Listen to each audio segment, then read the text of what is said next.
We bought a house in Puerto Rico.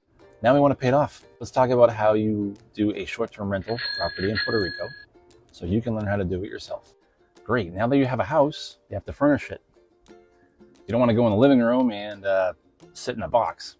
So they have normal furniture stores there like IKEA, JCPenney, Ashley Furniture Store.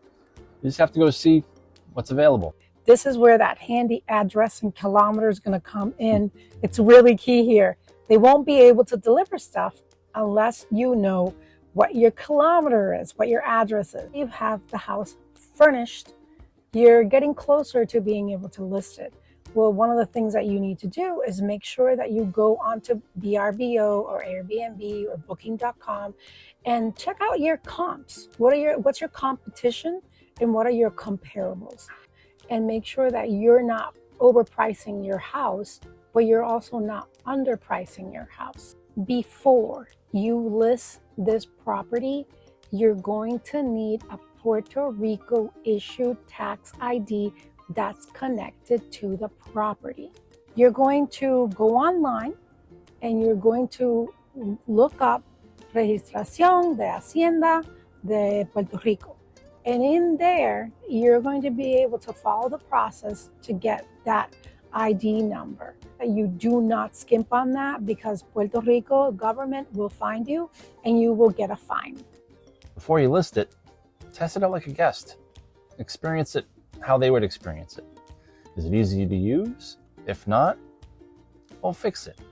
You're going to have to figure out who's going to clean the home before the next guest arrives. Then you're also going to figure out who the property manager is going to be. Are you going to pay a service? Who's going to greet the people that come in if you want to have a more personalized attention to the people that are staying at the house? If you're also using the house between people that are staying there, you're going to need a secure storage for all your stuff. You have to really make a decision that is a little bit emotional because you love this home. This is something you purchased for your future, your investment. And the people that are going to be staying in this home, they might not own a home themselves, but they're also not going to take care of the home like you would ever take care of your home. If you're not ready to do that, then don't click the list button. Maybe use it a little bit more by yourselves before you invite others to use your stuff. Make your house simple to use. For example, label everything. Light switches, kitchen drawers, shelving units, so that people know where things go. And also set rules for your fan usage and AC usage. So fans during the day, AC at night. Electricity on the island is extremely expensive.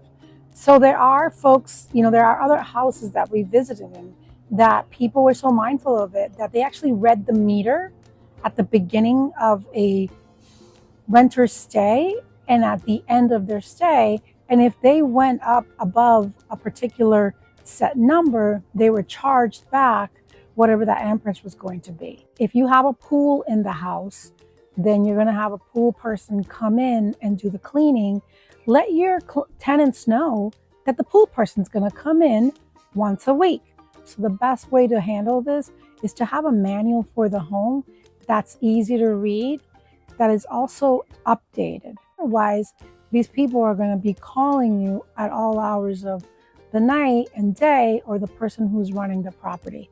So just label everything, write everything down, make it super easy for people to use. 3 things that you're going to need in this house that are going to be the basics that people expect. You're going to need fast internet. So list how fast your internet is going to be.